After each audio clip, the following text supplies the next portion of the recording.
Bien, vamos amigos a comenzar nuestro segmento de conversación y para mí es un gusto poder recibir nuevamente en el programa a Antonio de la Cruz, analista político, director de Interamerican Trend y gran amigo de la casa. Ha estado con nosotros no solamente en este, sino en algunos de nuestros programas, pero era para mí, porque hice referencia a él durante estos días en mi editorial, era para mí una cita obligada antes que terminara la semana. Antonio, gracias por aceptar la invitación y por disponer de estos minutos para conversar con nosotros. Bienvenido.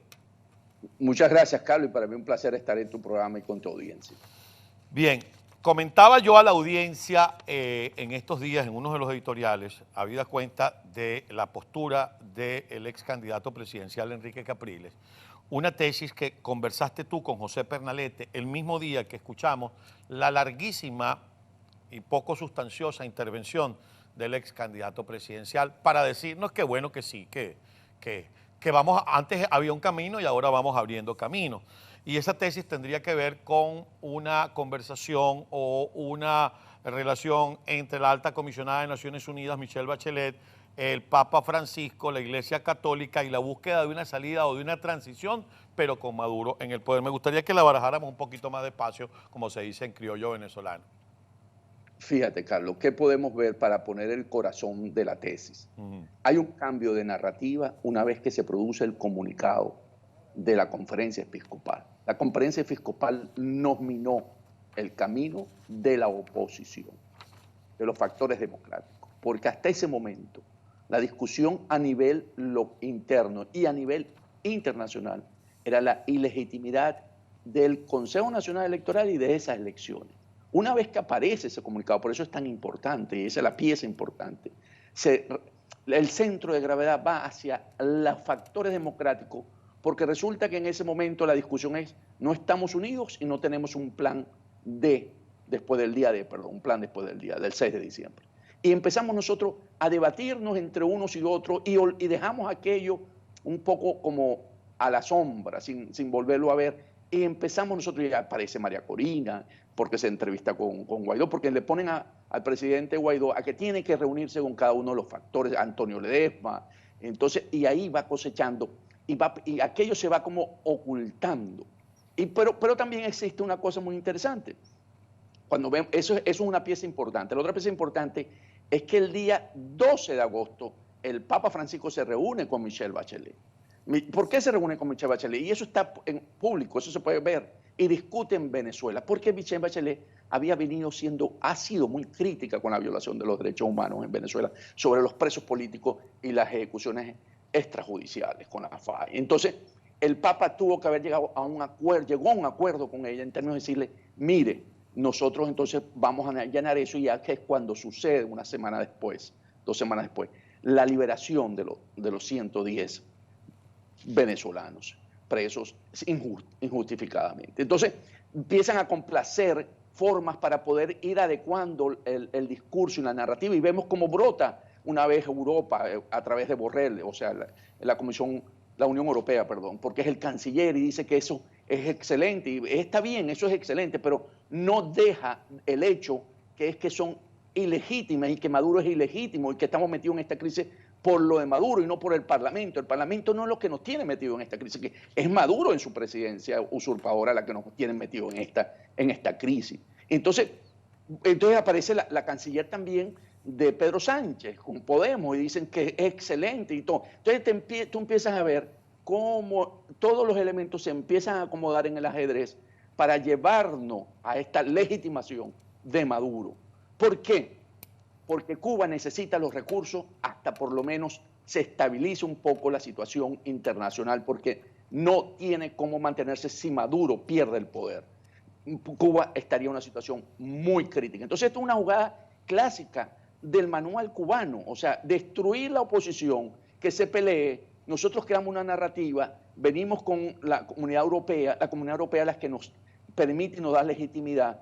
Y ellos han vivido así siempre, con una confrontación contra Estados Unidos, pero la Unión Europea, los países europeos, le han dado oxígeno a Cuba. Y ese es básicamente, en esencia, lo que está ocurriendo. Ahora bien, te interrumpo en ese punto, porque acabas de decir, viven en una confrontación con los Estados Unidos.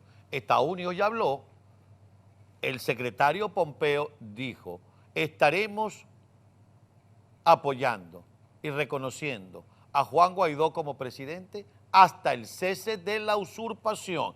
Y ayer Estados Unidos envía una señal clara y absolutamente diáfana cuando por más de una hora su representante para Venezuela, que en este momento está en Colombia, Jimmy Story, se reúne con el presidente encargado y hablan de un acuerdo para tratar de buscar la calificación de terrorista para el FAE y hablan de un acuerdo para el regreso de la DEA a Venezuela. Es decir, vamos a ver entonces por Venezuela un enfrentamiento entre Estados Unidos y la Unión Europea. Por Venezuela va a haber un enfrentamiento de esas guerras silenciosas, donde empiezas a ver que está Europa, y sobre todo Borrell, porque Borrell detesta a los Estados Unidos, le tiene tirria a Estados Unidos. Entonces, él todo lo que pueda hacer contra la administración y sobre todo de Trump y generarle una situación incómoda, él está allí, él no tolera a los Estados Unidos. En esa visión nacionalista, porque Borrell, recordemos que es catalán, y ese malestar del propio catalán socialista en la que siente que el imperialismo norteamericano es una de las causas que ha destruido el mundo. Entonces Borrell es una pieza clave porque la Comunidad Europea siempre ha dicho que ellos, la relación con América Latina pasa por España, y pasa entonces, y siendo el canciller de ellos un español, entonces juegan, bailan pegados. Entonces aquí sí vamos a ver una situación donde lo que tú acabas de señalar, Estados Unidos dándole el apoyo a las fuerzas democráticas venezolanas y una Europa dándole por debajo un apoyo al régimen de Maduro, como ocurre con Cuba. En este momento, ¿qué papel juega entonces en esta guerra Enrique Capriles? Porque Enrique Capriles, entiendo que Primero Justicia se reunía ayer a las 9 de la mañana y todavía estamos todos viendo palmechurrio a ver si sale humo blanco o humo negro, o qué color es el humo, o amarillo y negro, no sabemos de qué color va a ser el humo que sale de ahí. ¿Qué pasa con Enrique? Enrique ve que tiene una oportunidad, él cree que él puede robarle el home, bueno, convertirse en la referencia, no pongamos, convertirse en la referencia de la oposición en 2021. Él está apostando a convertirse nuevamente en esa referencia, en ese liderazgo, porque si tú ves el escenario, y vamos a suponer que ocurran las elecciones del 6 de diciembre, María Corina en este momento tiene debilidades por la crítica que le han hecho desde Estados Unidos. Entonces ella no pareciese que pudiese capitalizar, porque si tú no tienes el apoyo de los Estados Unidos no es fácil ser un líder en Venezuela en términos de representar los factores democráticos. Si Guaidó no logra sostenerse para después del 2021, también esos factores democráticos quedarían muy débiles. Y él cree que él puede llenar ese vacío. Esa es la aspiración de Capriles. En el caso de Primera Justicia es que Julio Borges tiene mucho dolor en que sabe que al expulsar a Enrique Capriles, una parte de su partido se va a ir con Enrique. Pues Enrique, recordemos que no es Henry Falcón del 2018, porque en el 2018 Henry Falcón acompañó a Maduro en su intento de relegitimarse en una elección presidencial que todo el mundo de estos 60 países desconocieron. Entonces, él sabe que sí, y eso le genera mucho dolor, y tiene que pasar ese duelo lo más rápido posible, porque los líderes se caracterizan por entender las realidades y tomar decisiones de una vez. Ahora bien, Estados Unidos tiene una herramienta muy valiosa cuando se trata de estos enfrentamientos.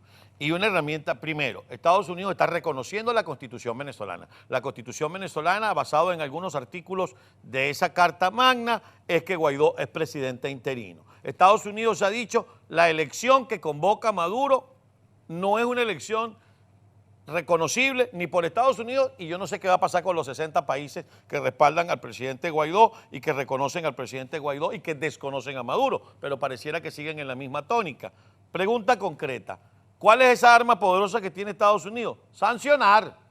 Es decir, el que se meta en ilegalidades queda sancionado. Pudiéramos ver, como se especulaba el día de ayer, que empiecen a producirse más sanciones de los Estados Unidos hacia estos personeros, incluidos aquellos que quieran convalidar un acto ilegal como la elección del 6 de diciembre, que no es una elección sino una comparsa.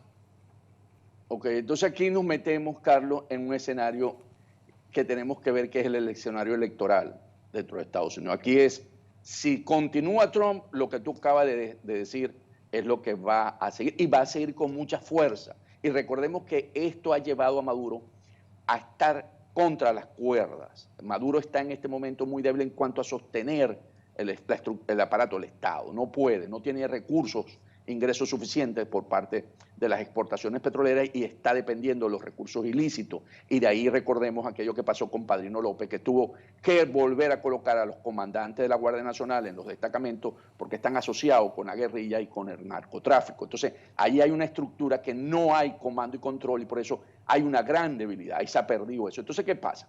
Si gana el expresidente Biden las elecciones el 3 de noviembre, entonces ellos están jugando un escenario donde las sanciones no podrían a lo mejor seguir tan fuerte porque han venido utilizando la narrativa de que tiene al pueblo ahogado, que no tiene posibilidades y no que lo destruyeron en 20 años todo el aparato productivo y la industria petrolera. Entonces, allí podría entonces jugar a que la presión por parte de Estados Unidos buscando más sobre derechos humanos y sobre liberación de presos políticos y en ese sentido, pero no hacia un cambio de régimen. Y ahí sí cambia también el escenario. Entonces tienes dos. Si gana el presidente Trump, nosotros sí vamos a ver lo que tú describiste. Si gana el presidente Biden, vamos a ver un movimiento más hacia buscar la parte de los derechos humanos, pero ellos han venido trabajando ya que las sanciones no producen el cambio de régimen que se espera.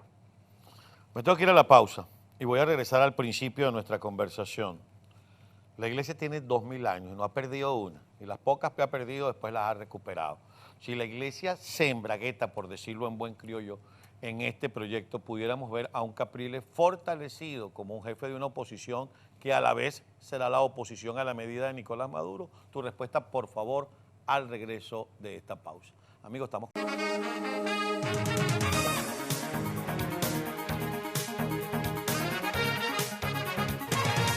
Muchísimas gracias por continuar con nosotros aquí en la mañana más informativa de la televisión, la mañana de EBTV, conversando con Antonio de la Cruz, analista político y director de Interamerican Trend. Y le habíamos dejado una pregunta en el aire. Le decía yo, haciendo la salvedad de que la iglesia es una institución que tiene más de 2000 años y que cuando se las ha visto mal ha salido de ella. Si la iglesia se propone continuar con esta búsqueda de esta salida en ese estilo, Capriles podría convertirse entonces en lo que está buscando ser. Porque hay una cosa que sí, te lo agrego ahora, hay una cosa que sí está clara, y yo lo decía ayer, este round lo está ganando Maduro. ¿Por qué? Porque los puso a pelear a todos, no solamente a los líderes, a los seguidores de los líderes. Si tú ves las redes sociales, sí, porque yo estoy con Capriles, porque mandó a soltar a los presos, y el otro, no, porque es un vendido. Ya está, estamos peleando. Así es, han logrado su objetivo, fíjate, tanto es cierto las palabras que dijiste sobre la iglesia, que el comunismo cae por Juan Pablo II. Él fue una de las figuras claves para que el comunismo cayera, el polaco, el papa polaco. Entonces, para darle contexto, ¿no?, de cómo la iglesia tiene un peso específico. Entre Juan Pablo II, Margaret Thatcher y Ronald Reagan fueron los grandes artífices para que el muro de Berlín cayera. Sigamos entonces con la parte. Entonces hoy tenemos a un papa que es más hacia el Foro de Sao Paulo, a la teoría de la liberación, es mucho más hacia ese sentido, hacia allá oriente. Entonces por eso podríamos ver qué es lo que está pasando en Venezuela. Entonces, ¿qué ocurre? Si los factores democráticos no leemos a tiempo esto que está ocurriendo, puede ocurrir el escenario que Capriles busque. Pero yo quiero interrumpirte, me disculpas, Antonio, pero también quiero hacer la salvedad que nosotros tenemos una jerarquía eclesiástica en Venezuela que ha sufrido los embates de esta dictadura, porque además no se trata de una dictadura convencional, no es el tema de buscar una transición pacífica, porque los tipos que están en el gobierno son políticos con un estilo autoritario de gobernar. No solo no son políticos y sí tienen un estilo autoritario de gobernar, son una organización transnacional del crimen. Correcto. Sí. Sin embargo, recordemos que donde sí existe la jerarquía con mucha fortaleza es en la Iglesia Católica. Aquí nadie se sopla la nariz si el Papa no lo aprueba. O sea, esta es una línea vertical totalmente, más fuerte que hoy en los ejércitos. La jerarquía eclesiástica es lo más fuerte que hay. Y entonces, en ese sentido, podemos entender por qué nuestra iglesia en Venezuela, que conoce la realidad, hoy está jugando este escenario, porque esto está coordinado, vuelvo a insistir, desde el Vaticano. Carlos, vamos a hablar rápidamente. ¿Cómo abre las relaciones Cuba con Estados Unidos? Lo abre a través del Papa Francisco. Ese fue el puente que usó Barack Obama. Se reunían en Canadá, pero lo hizo a través del Papa. O sea, el Papa fue el que facilitó la relación Cuba-Estados Unidos cuando estaba Barack Obama y Raúl Castro en Cuba. Entonces, el Papa juega ese rol, así como por eso mencioné a Juan Pablo II. Son roles que juegan y que tienen mucha importancia. Entonces, ¿qué ocurre? Si los factores democráticos no logramos entender que este juego hay que desenmascararlo y hay que a lo mejor hacer estrategias que permitan desenmascararlo, ¿en qué sentido? De que no es real, de que es para legitimar a Maduro. Y si es necesario rectificar y decir, estas son nuestras condiciones mínimas y pedir y mostrárselas a Bachelet y a Borrell para ir a una elección, habrá que considerarlo, porque aquí no estamos jugando la democracia en Venezuela. Si Maduro logra salir airoso con esta estrategia, ¿qué es lo que nos viene? Fíjate. Supongamos que logren 70 diputados, 80, 90 diputados en la Asamblea. Eso no es mayoría, por lo tanto Maduro va a tener mayoría. Entonces vamos a las regionales. Ok, tampoco, salimos. Y después, entonces, que vamos a pedir un referendo revocatorio en el 22. Ok, entonces, y después vamos a ir a las presidenciales en el 24. ¿Verdad? Entonces, o sea, es Maduro hasta el 24, es los recursos para Cuba hasta el 24. O sea, esto es un juego macabro en el sentido de que tú no vas a cambiar el país. En ese sentido, las sanciones de Estados Unidos van a perseguir, la crisis interna va a persistir. Entonces, aquí la discusión no es la parlamentaria, aquí la discusión es la presidencial y la parlamentaria, las dos. Si nosotros entramos, y en ese sentido donde yo digo que nosotros factores democráticos tenemos que dar la pelea en ese sentido, es porque es la manera de que podemos evitar ese escenario que tú describiste con Capriles, Rondó. Porque para muchos, para quienes no están tejiendo o hilando fino como tú, este anuncio de Capriles no era otra cosa que comprar los clavos de su ataúd político. Pero el propio chavismo nos ha enseñado que en política no hay muertos. Cuando Hugo Chávez llegó al gobierno, nadie recordaba a Luis Michelena, que después se convirtió en el hombre fuerte de los primeros años del gobierno de Hugo Chávez. Y así sucesivamente hemos visto muchos cadáveres políticos resucitar. Pero esto sería una cosa, como tú bien la acabas de escribir, macabro sobre todo para el pueblo de Venezuela, que se ha empobrecido. Ayer veíamos a algunos de los excarcelados hablando de las formas como los torturaban. Si bien no torturaron físicamente a Roberto Marrero o algunos otros de los excarcelados, hubo algunos que los torturaron física y psicológicamente. Es un régimen que tortura, es un régimen que asesinó a Fernando Albán. Entonces habrá que sentarse con el Papa Francisco y decirle, che, estás viendo por donde no es. Es correcto. Y habrá que hacer ese trabajo, hay que hacerlo. O sea, Julio Borges, en vez de preocuparse tanto que si se le divide el partido, debería estar conversando con todo, ya que tiene el rol de canciller, debería estar montado un avión en este momento, pedirle una entrevista a Michelle Bachelet, pedirle una entrevista a Borrell, pedirle una entrevista al Papa, porque esa es la manera como tú hoy enfrentas esto. Esto no se puede enfrentar metiendo la cabeza como la avestruz, no, hay que ir hacia adelante. Y si es necesario, pedirle el apoyo a Estados Unidos que lo acompañe, porque ya que Estados Unidos está viendo la película también de esta manera, y se necesita a lo mejor para poder participar en algunos foros, no en Europa, pero sí a lo mejor con la Bachelet, sí a lo mejor con el Papa, buscar esas reuniones porque es necesario. Porque recordemos una cosa con Capriles. Capriles tuvo dos oportunidades para que esto no estuviéramos en este momento. Tú lo debes recordar muy bien. Cuando la elección del 2013 que convocó una reunión al CNE y no se dio y aceptó que Maduro siguiera en el poder. Y con el referendo revocatorio, que él fue el que capitalizó esa iniciativa y tuvo mucho éxito. Y cuando ya se le iba a dar jaque mate, él mismo declara, me llamó el Papa Francisco para que detuviera la marcha porque iba a haber un enfrentamiento y por lo tanto vayan a cacerolar porque ellos van a participar en un diálogo. ¿Y qué pasó? Ganó tiempo Maduro y se quedó Maduro.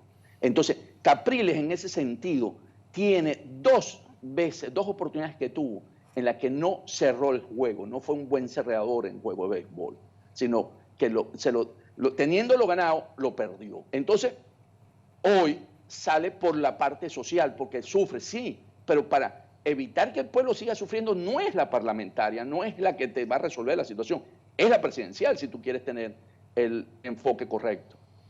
Y son las dos, vuelvo a insistir, no es una, son las dos.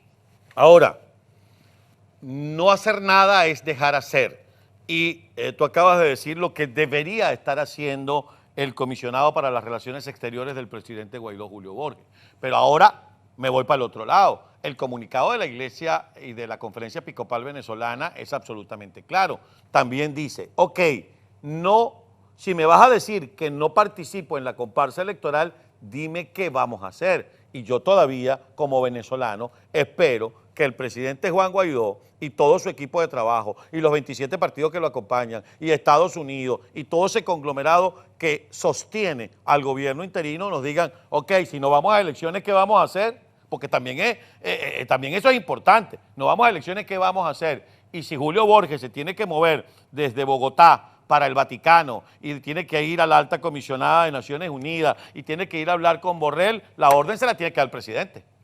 Es correcto. Y no solamente eso, cuando nos dicen qué vamos a hacer, se está haciendo por parte de los Estados Unidos, ya tú lo señalaste, siguen las presiones y vienen más presiones, porque tú tienes que llevar a Maduro a tal punto en la que diga no puedo sostener más esto, como le pasó a Gorbachev en la Unión Soviética, donde con Reagan, ¿verdad? Entonces dice, bueno, ya no podía seguir sosteniendo el aparato de Estado y decide hacer la apertura. Entonces aquí hay que llevarlo porque aquí lo que hay que hacer, vuelvo a insistir, es repetir la elección presidencial de 2018 y ahora, por supuesto, la parlamentaria porque se le vence el periodo. Pero es allí donde está la solución. Entonces sí hay acciones que se hacen. Lo que pasa es que hay estrategias que a veces no se comunican, hay lineamientos que se pueden decir y en ese sentido existen. Pero ponernos a decir, dame el ABC, como lo hizo la Iglesia, fue donde nos metió en este conflicto que estamos, porque no hay un ABC que tú puedas decir en tal sentido. Y además decirlo, que no estamos unidos, porque ese es el argumento que siempre ha usado Europa y la gente que no quiere acompañarnos, que nosotros no podemos acompañar los factores democráticos porque ellos no están unidos. Entonces, si ellos llegan al poder, el desastre puede ser peor. Esa es la narrativa que se ha usado hasta ahora, para no terminar de sancionar completo por parte de Europa al régimen de Maduro, porque no han acompañado a Estados Unidos, que ha tenido una presión muy fuerte. Europa no lo hace en el mismo tenor, lo hace como más débil. Entonces, si acompañásemos todo, yo estoy seguro de que aquí podríamos tener una solución con respecto al país, la solución país. La solución país no es, vuelvo a insistir, las parlamentarias solamente, es la presidencial también, porque si esa se hace en el 24, el país se nos va a vaciar y va a quedar muy difícil. Porque ¿cuál es el librito de La Habana? El librito de La Habana es destruir la oposición. En La Habana no hay oposición, hay voces que son oposición, pero no hay movimiento, porque si tú ves los líderes después de esto, van a quedar molidos. Después de este proceso, si se da el 6 de diciembre, nuestro liderazgo opositor va a quedar molido. Incluso Enrique. Ya tengo que despedir, pero te voy a dejar un dato para que lo manejes a beneficio de inventario. Ya yo he escuchado, porque tú sabes que uno se comunica, uno está fuera de Venezuela, pero le llega la información, etcétera, etcétera. Ya le están diciendo a los partidos, mira, ¿cuántos diputados quieres tener tú? Es decir, ya está cantado ese resultado. Es más, si te vienes conmigo, si te traes a tu dirigente, te garantizo 6 diputados. Lo están diciendo. Así es, porque el próximo presidente de la Asamblea también lo están diciendo, es Jorge Rodríguez. Gracias, Antonio. Lamentablemente se nos terminó el tiempo, como siempre, bien interesante conversar contigo y le deja muy claro a la audiencia un análisis, una postura y una tesis que es válida de conversarla, de analizarla y de revisarla. Te envío un gran abrazo y que tengas excelente fin de semana. Igualmente, hermano. Gracias por la invitación. Muchísimas gracias, amigos. Antonio de la Cruz, director presidente de Interamerican Trend y además analista político. Ya lo vieron ustedes, las informaciones que maneja, los datos que maneja y cómo proyecta lo que pudiera pasar en Venezuela en los próximos días, meses y semanas. Bien.